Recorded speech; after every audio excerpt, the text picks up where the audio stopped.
Hola Iset, muy bienvenidos a este nuevo capítulo de lo que es nuestro curso de escritura creativa con Javier Lacomba.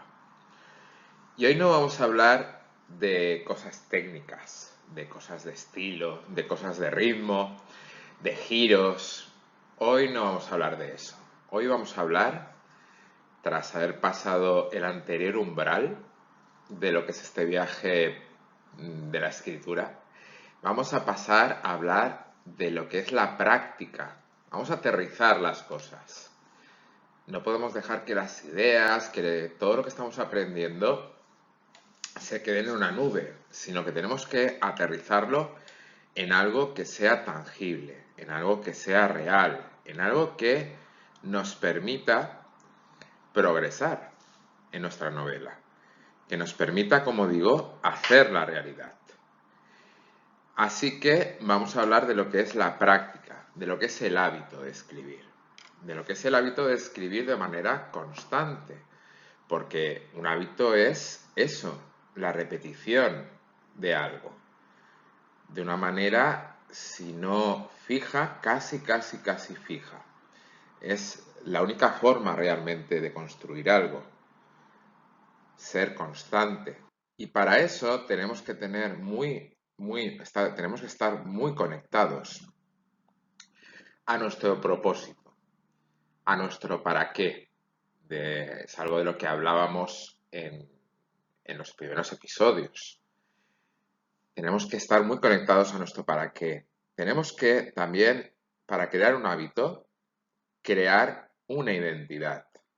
Y nuestra identidad es el yo escritores, que realmente quieren aportar algo al mundo, que quieren aportar una obra al mundo. Si nos convencemos de que tenemos un yo escritor y que forma parte de nuestra identidad, nos va a ser mucho más fácil construir el hábito. Porque no lo olvidemos, todo es una mezcla entre identidad, propósito, actos, también creencias, los actos también son comportamiento y también un entorno que nos favorezca. Todo eso nos va a ayudar en ese viaje que es escribir una novela. Porque escribir una novela es eso, es un viaje, es un proceso. Igual que el Camino de Santiago tiene etapas, unas más apasionantes, otras más aburridas, otras más fáciles, otras más difíciles, el viaje de escribir una novela también las tiene. Y, por supuesto, evolucionamos de manera pareja, de manera paralela a cómo lo hacen nuestros personajes, a cómo van evolucionando nuestros personajes.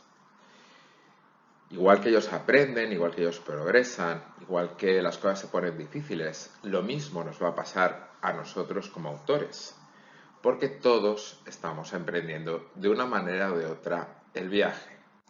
Y eso, independientemente del resultado, nos va a ayudar a ser mejores, a mejorar en muchos ámbitos de nuestra vida, a tener metas, a tener el suficiente coraje para aprender a superar los obstáculos hacia esa meta, a tener esa disciplina, a tener esa sabiduría para conocerlos mejor. Todo eso es lo que nos va a aportar ese proceso y que por tanto, como digo, nos va a transformar. Por tanto, tenemos que, más que centrarnos en el resultado, centrarnos en el proceso. Y precisamente por ese hecho de centrarnos en el proceso, nos va a llegar el resultado. Pero el resultado va a ser un añadido a ese viaje, a esa satisfacción de escribir. De escribir con la idea después de publicar. Evidentemente, nuestra idea es trascender, pero ahora nos tenemos que enfocar, nos tenemos que centrar en ese día a día, en ese construir paso a paso y todo lo que nos puede aportar como viaje apasionante, solo por el hecho de viajar, solo por el hecho de caminar, solo por el hecho de ir descubriendo cosas en cada recodo, en cada lugar que visitamos. Escribir, por tanto, sea cual sea el enfoque que tú quieras darle, el que hemos visto y el de lo que es el escritor más mochilero o el escritor más, digamos, de mapa, más de estructurar ese recorrido, ese periplo, da igual, sobre todo nos tenemos que centrar en ese viaje. Porque escribir una novela es un poco una mezcla entre la gestión emocional, la gestión de nuestras emociones, cómo vemos las cosas, cómo vemos los obstáculos, qué creencias tenemos, qué bloqueos tenemos, si nos enfocamos desde el amor a los lectores, a nosotros mismos, a nuestra obra, o nos enfocamos al miedo a ser comparados, a ser juzgados, al expresar nuestras emociones y sentimientos a través de la novela. Tenemos que lograr la gestión de esas emociones, pero también tenemos que lograr, para escribir una novela, dominar la gestión del tiempo, que en realidad están relacionadas de algún momento, en cierta forma, pero la gestión del tiempo es más consciente, sin duda. La gestión emocional parte del inconsciente y va al consciente, y la gestión del tiempo funciona a través del consciente. Precisamente funciona cuando activamos el consciente.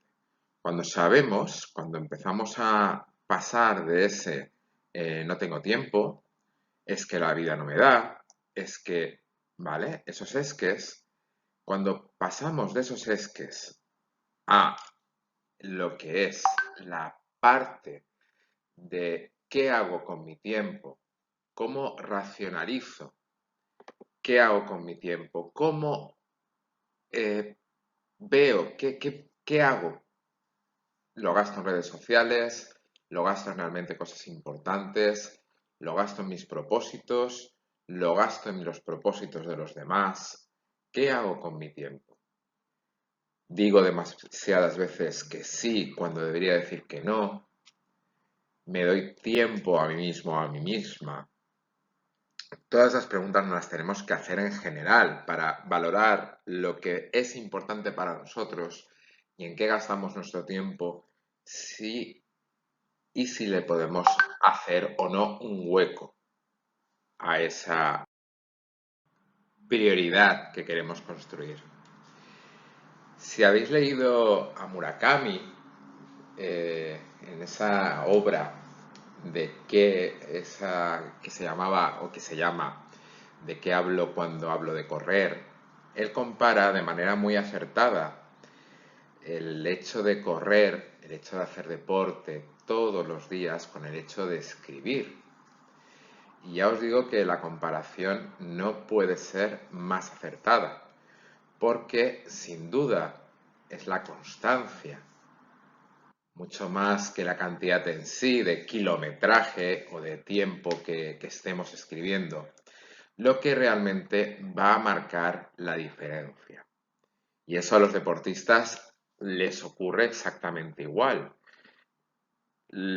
Aquellos que se lesionan son aquellos que están sobrecargando, a lo mejor están parados durante los 5 días de la semana y se sobrecargan el fin de semana, pensando que así pues recuperan lo anterior.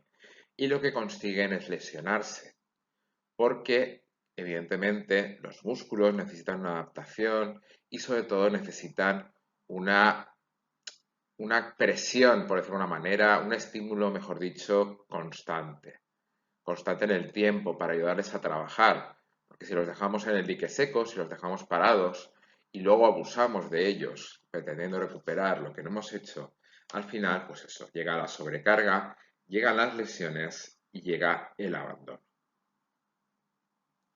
Por tanto, muy importante, al igual que en el deporte, esa constancia.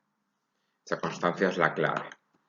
Y para tener esa constancia hay que adaptar si es para nosotros una de nuestras prioridades, hay que adaptar el hecho de escribir de manera diaria o casi diaria, hay que adaptarlo a nuestra forma de vivir, a nuestra propia vida. Y saber que evidentemente si todos tenemos 24 horas, va a haber algo que tenga que ser quitado para que podamos hacer hueco al hecho de escribir. Que ya os digo, no se necesita demasiado tiempo. Con que utilicemos bien utilizadas, pues por ejemplo, media hora, 40 minutos todos los días, nos va a ser suficiente. Con lo cual, tenemos que buscar hueco para encontrar ese hueco para que podamos colocar ese ladrillo que es la escritura. ¿Y dónde podemos encontrarlo? Pues tenemos que revisar con una auditoría honesta en qué gastamos nuestro tiempo y si hay algún momento, incluso robando minutos a uno y otro, que puede ser la tele, que puede ser las redes sociales, ver con honestidad si hay algo que no nos está aportando. A lo mejor estamos diciendo demasiado que sí cuando deberíamos decir que no para no descuidar nuestras propias necesidades. Como decía, si hay algo que realmente no nos está aportando y sin embargo nos puede aportar más utilizar ese tiempo para la escritura. Pero para eso, como decía, tenemos que llevar al consciente en qué gastamos de verdad nuestro tiempo.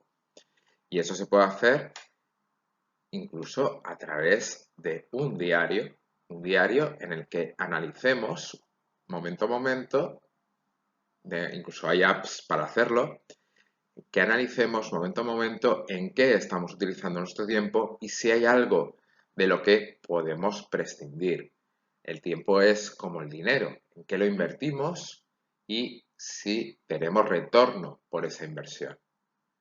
Solo que encima el tiempo que se va no se puede recuperar.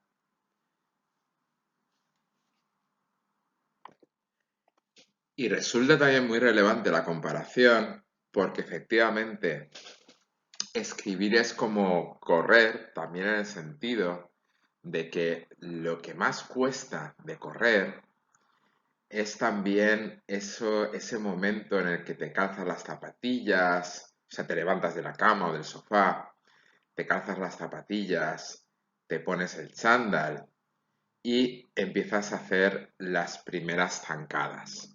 Empiezas a recorrer los primeros metros. El cuerpo no está acostumbrado y ese momento es el más complicado. Al correr o al hacer deporte, ese momento luego se va pasando y lo va sustituyendo una sensación placentera que va aumentando hasta que terminamos el recorrido. Terminamos los kilómetros o terminamos esa sesión de ejercicios o, por ejemplo, como a mí me gusta, de boxeo. Entonces, cuando eso ocurre, nos sentimos muy bien, nos sentimos geniales, nos sentimos vivos, nos sentimos satisfechos, nos sentimos contentos de haberlo hecho, incluso orgullosos de haber vencido esa pereza. Y así nos quedamos con esa satisfacción de habernos podido contar esa historia del día, de haber podido transmitir esos momentos del inconsciente, haberlo podido transcribir al consciente.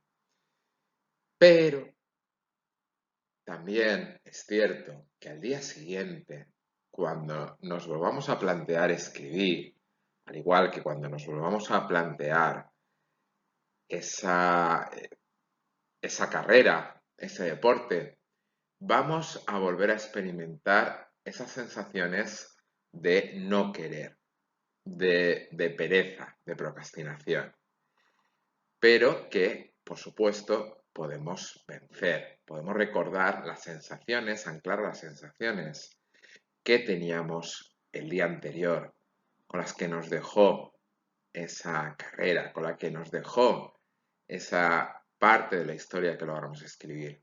Y tenemos que quedarnos con la sensación un poquito, con las ganas de haber seguido, ¿vale? De haber continuado. Podría haber llegado un poco más lejos. Eso nos lo tenemos que guardar para el día siguiente y así sucesivamente. Y así cada día. Y ese es el truco para también ser constante y también, por supuesto, tener en mente nuestro propósito, a dónde queremos llegar, que es un ladrillo, una escena que vamos construyendo cada día, pero que está dirigida a un objetivo mayor del que forma parte estos momentos, estas escenas, estos momentos de escritura o estos momentos de ejercicio. Como veis, el paralelismo es total. Y así, al igual como digo, cuando corremos, nos sentimos como ese cohete que despega y al que le cuesta muchísimo salir de la Tierra. Recordemos que el momento que más combustible gasta un cohete es precisamente ese, cuando despega. Una vez que haya conseguido vencer esa primera gravedad, vencer esa primera resistencia, entonces ya está en el aire, ya está escribiendo, ya está sintiendo que la historia avanza, que la historia que está en su inconsciente y que su inconsciente va mezclando ya fluye de manera normal, casi una sensación eso de flujo, de piloto automático, que nos parecía imposible un rato antes. Pero, evidentemente, para ello necesitamos vencer esa primera resistencia. Necesitamos ese despegue.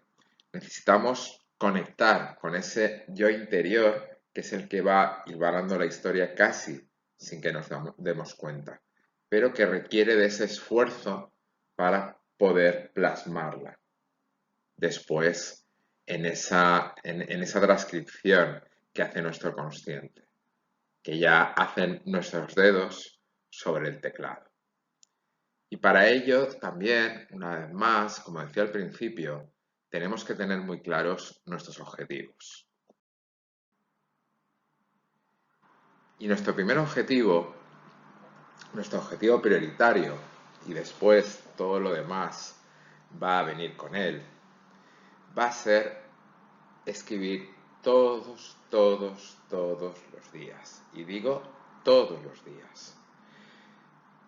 Podemos fallar algún día, podemos, por lo que sea, porque estemos enfermos, porque efectivamente ese día la vida no nos depara más, porque esté ocurriendo alguna circunstancia puntual, no sé, pues una boda, un traslado, algo que efectivamente nos haga que estemos todo el día fuera de casa, cualquier elemento que realmente sí que no nos deje otra opción que no escribir ese día. Pero por lo demás, tenemos que acostumbrarnos a escribir, aunque sea una línea, aunque sea un pequeño párrafo, todos los días. Lo importante es esa conexión, de practicar esa conexión constante con ese otro yo inconsciente, que forme parte realmente de nuestra identidad, que forme parte de nosotros y que cada vez nos sea más fácil conectar con ello.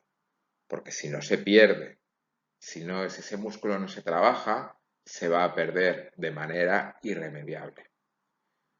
Nuestro segundo objetivo es estudiarnos a nosotros mismos, saber cuál es nuestro momento, porque hay gente para la cual los mejores momentos son la mañana y hay gente para la cual los mejores momentos son por la noche. Y eso depende, como todo, de los biorritmos, de los ritmos circadianos, de cómo rendimos a lo largo del día.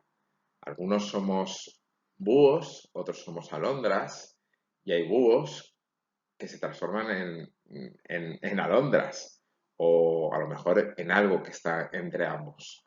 Cada uno tiene que descubrir cuál es su momento. ¿Cuál es el momento en el que está más concentrado, más centrado, que rinde mejor, que puede enfocarse, porque es necesario ese enfoque en la escritura, sin que nada ni nadie lo distraiga, al menos durante ese rato?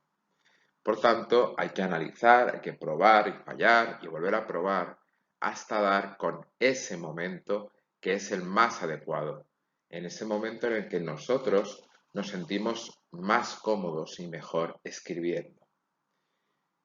Porque evidentemente escribir, esa transmisión que hacemos requiere esfuerzo, requiere, además de tiempo, una concentración. Y en un tiempo relativamente corto, si no hay descanso y sobre todo si no hay costumbre, nos vamos a cansar. Nos vamos a empezar a sentir más exhaustos, más agotados y más proclives a la distracción, al agotamiento, a dejarlo.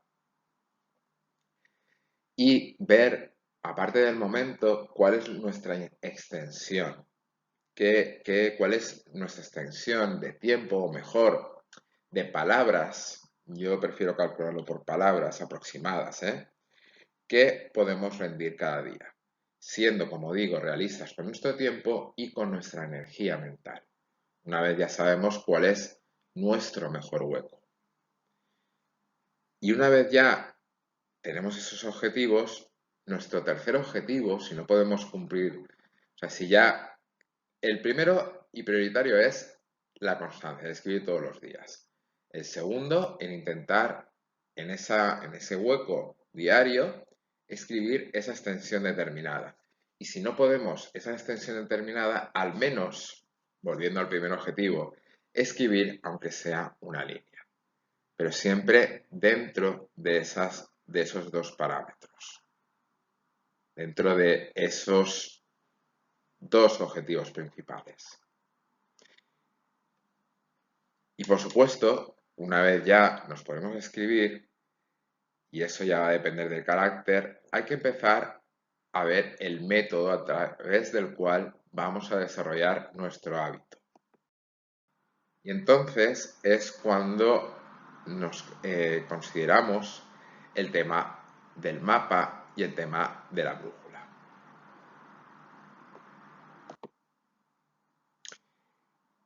Y aquí hay dos advertencias a considerar.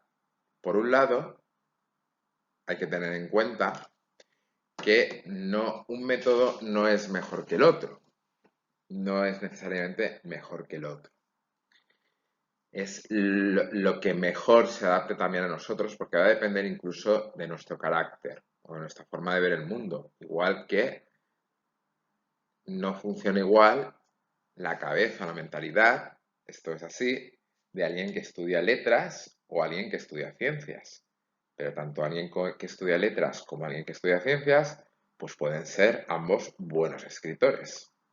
Y por tanto va a tener mucha relación también esa manera de ser, ese carácter, con la elección del mapa o la brújula. O, como a mí me gusta decir, el escritor mochilero o el escritor de agencia de viajes. El escritor de mapa o de agencia de viajes va a tener muy estructurado antes de ponerse a escribir todo lo que quiere contar, escena por escena, momento por momento, personaje por personaje. Va a hacer una mini descripción de cada escena, de cada lugar, de cada momento, antes de ponerse a escribir la escena en sí. Va a ver que todo, desde el principio, como digo, antes de ponerse a escribir, va a encajar ya antes de afrontar la escritura. Eso le va a permitir, por ejemplo, poder hacerlo de manera desordenada. Si tú tienes tarjetas que han construido toda la arquitectura de la obra, todos los giros, planteamiento, nudo, desenlace, evoluciones, clímax, final, resolución. Si hemos ya construido sobre un plano todo eso, luego podemos hacer tarjetas, por decirlo de una manera, que vayan describiendo los eslabones de esa cadena que ya tenemos montada, que serían, ya sabéis, las propias escenas. Entonces esto deja poco margen para la improvisación, aunque se puede dar cambios. También es cierto, y esta es la segunda advertencia, que no tiene por qué haber un elemento puro de mapa o de agencia de viajes o un elemento puro de, o un escritor puro de mochila. Puede ser que una parte o alguna parte de la estancia o del periplo lo contrates con agencia de viajes, pero haya otro que a ti te apetezca explorar y recorrer por ti mismo. Pues esto es igual, también puede haber esas opciones mixtas.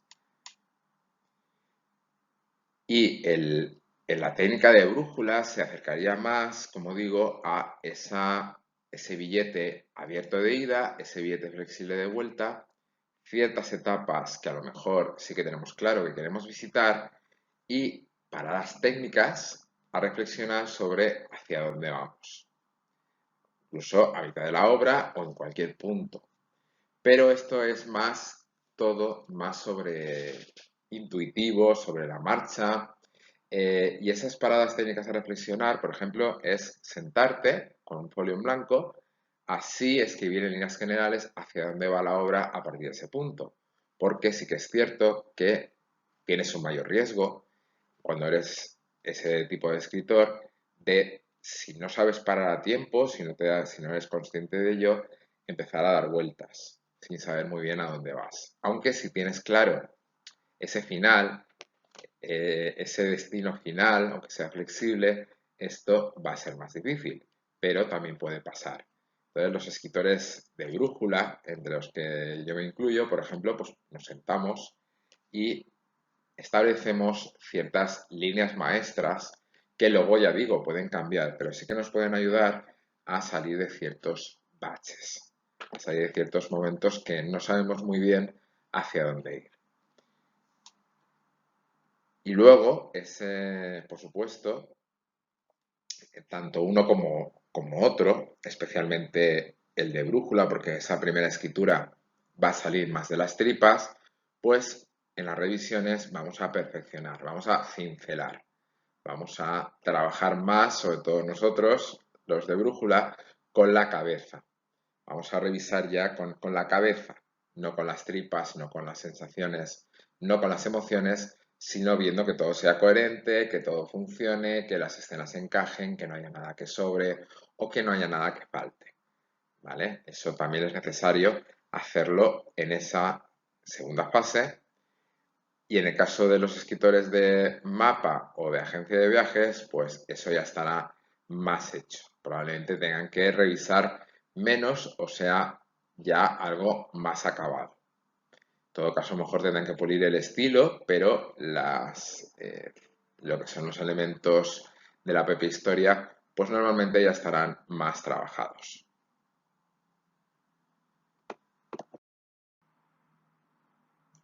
Hay veces, por supuesto, que los parones son inevitables.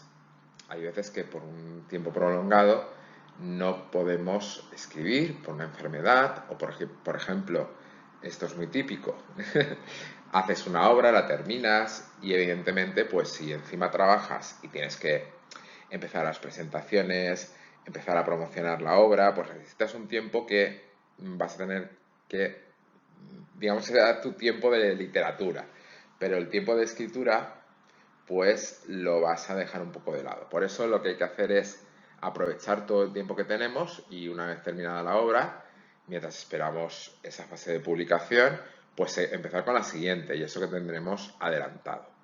Pero tenemos que procurar que esos parones, que ya os digo, pueden ser más o menos inevitables, pues sean lo más cortos posible y lo mejor aprovechados posible.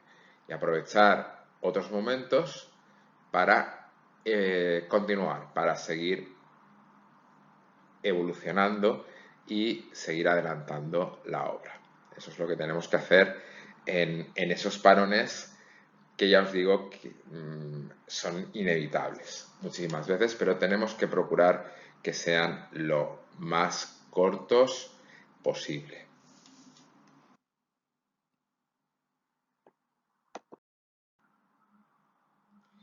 Y vamos a cositas prácticas, ¿vale? Para ir finalizando. Como por ejemplo las herramientas. Hoy en día la principal herramienta para un autor, aparte de leer mucho, ya lo sabéis, que eso también es un tiempo que hay que utilizar, es el procesador de textos. Y mi recomendación es que si lo que vais a abordar es una novela más o menos extensa, empecéis a olvidar el procesador de textos, entre comillas, normal, el Word, porque va a ser muy complicado navegar en las tripas de vuestra obra. Pensad que vuestra obra, aparte de un viaje, pues es también un poco un bosque o un parque, en el cual os podéis en ciertas zonas perder y no saber llegar rápidamente de unas a otras. Con lo cual, lo mejor va a ser que os hagáis con algo que sea más allá de un proceso de textos que sí os puede servir o sí puede ser que os esté sirviendo hasta ahora para escribir textos cortos o relatos cortos. Pero ya os digo que para una novela, para poder saltar de escena a escena o de capítulo a capítulo, es mejor un programa que esté más preparado de manera más específica. Y no hace falta realmente dominarlo demasiado, simplemente lo fundamental, que es utilizarlo de procesador de textos, pero con esa capacidad que tiene, por ejemplo, el Scrivener, que es para mí mi programa favorito en ese sentido, para saltar de capítulo en capítulo, para poder ir a una escena y recuperarla en tu memoria, para que luego cuadre todo de la manera más fácil. Evidentemente, para un autor que sea mochilero, esta es un arma fundamental, es una capacidad de teletransporte entre escenas que nos permite recuperar aquello que no tenemos por no disponer de una escaleta. Por cierto, quería añadir que no lo había dicho antes, que hay veces que la escaleta sí que es imprescindible y es cuando tenemos, por lo que sea, una extensión muy determinada, ¿vale? Esto, por ejemplo, en el cómic o en los guiones de cine sí que es necesario. Si tú tienes un determinado metraje de la película o unas determinadas páginas que tienes que realizar, pues sí que va a ser más importante el poder disponer de esa escaleta. Bueno, volviendo a lo de antes, a lo del Scrivener, la escaleta, de alguna manera, es el tener las escenas a mano, el tener unas escenas a las cuales podemos acceder rápidamente. Y esto, sin duda, lo logra el Scrivener. Nos permite esos saltos, nos permite esa estructura.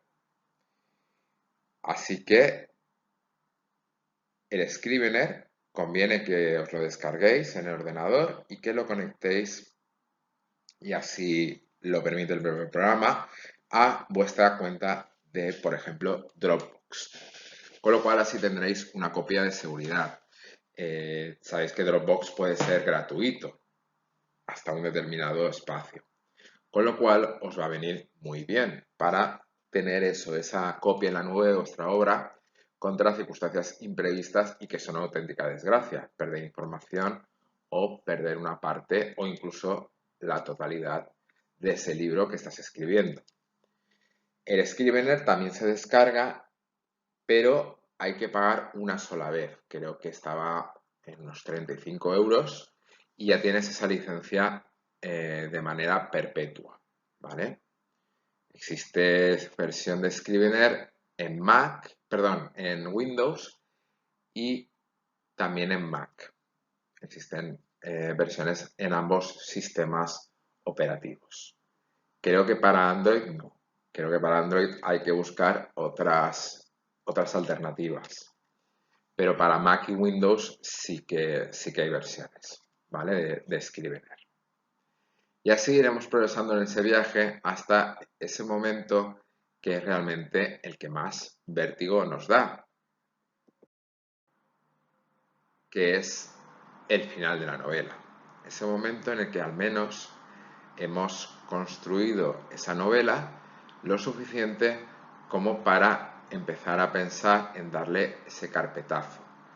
Y entonces es cuando comenzamos las revisiones de la obra.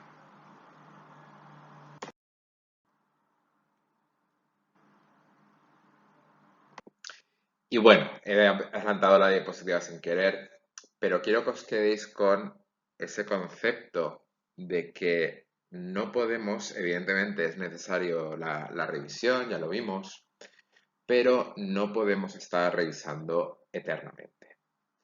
Va a llegar un momento en el que tengamos que aceptar, y eso también es parte de ese viaje, que nuestra obra ya tiene que dejar de ser nuestra. Y ese momento, como ya os digo, es un momento de vértigo y es un momento que también tenemos que gestionar emocionalmente. Llegará un momento, evidentemente, que, pues eso, tendrá que ser otra persona, incluso aunque sean nuestros lectores cero, aunque sea, no sé, la correctora, la editorial, la que tenga que juzgarla, la que tenga que revisarla, porque nosotros no tenemos que ser nuestros primeros correctores, pero, perdón, a la vez no podemos ser los últimos correctores. Alguien tiene que verla con otros ojos que no sean los nuestros. Y por tanto, pues eso, va a llegar un momento en que tengamos que enseñarla, en que tengamos que divulgar la obra. Y ese momento llegará, y es el momento en que, aunque consideremos por esa resistencia a que deje de ser nuestra solo, que esa obra no está terminada, sí que la tendremos que dar por terminada. Luego, con los consejos de los demás, pues podemos pulir ciertos elementos, ciertas cosas.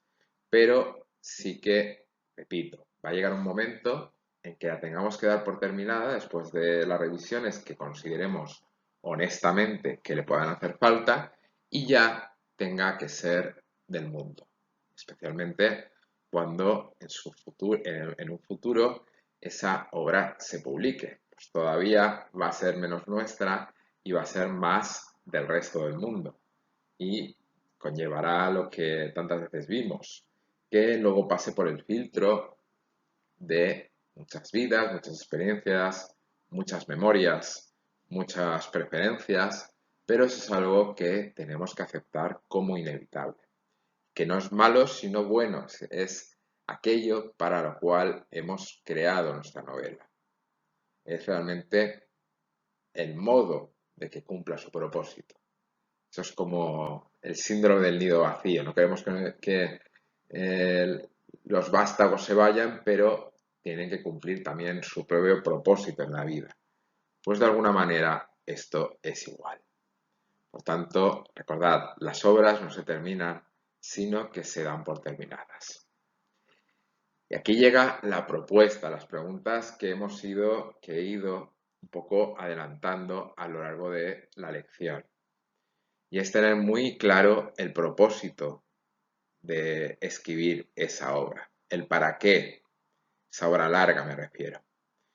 ¿Qué estás dispuesto o estás dispuesta a sacrificar al altar de la escritura de tu vida? Aquello que consideres que pueda ser prescindible. ¿Cuál crees que sería tu mejor hora para escribir? Ese momento en el que crees que rindes mejor por tranquilidad, porque te encuentras más creativo, con más chispa, todo te fluye mejor. ¿Cuál crees que es tu momento? ¿Qué extensión diaria crees que sería la más adecuada? En la cual te manejarías mejor, sin perjuicio de que no siempre la vayas a alcanzar o incluso que pueda haber días que vayas más allá, que la superes, pero que más o menos cuál sería la extensión en la que tú crees que te sentirías más cómodo o cómoda. Y evidentemente, esa pregunta tan importante, si no has comenzado ya, y es analizar qué es lo que te lo impide, qué te bloquea, qué se opone a que tú estés ya comenzando, pero de manera honesta y sincera, de manera clara contigo mismo, contigo misma. ¿Qué es lo que te bloquea? ¿A qué tienes miedo? ¿Qué es lo que te impide comenzar si tienes realmente ese propósito que decíamos más arriba, ¿qué te impide comenzar ya con esa novela, con ese objetivo? Así que esto es lo que significa escribir. De esto hablo cuando hablo de escribir. Seguiremos el próximo día con una nueva lección en este curso de escritura creativa en el que ya nos hemos metido en ese umbral de escribir una novela larga, una historia larga. Hasta la próxima y gracias por estar ahí.